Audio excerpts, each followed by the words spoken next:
গেল বছর দেশে প্রত্যক্ষ বিদেশি বিনিয়োগ বা এফডিআই কমেছে 14%, ফলে টানা 3 বছর বৃদ্ধির পর কমল এফডিআই।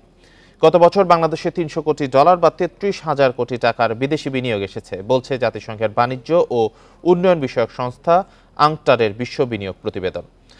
নতুন বিনিয়োগের পাশাপাশি এফডিআই স্টক বা মোট বিনিয়োগের স্থিতিও কমেছে 2023 সালে। গত বছর বিনিয়োগের স্থিতি কমে $2,054 কোটি নেমেছে, যা 2022 সালে ছিল $2,075 কোটি।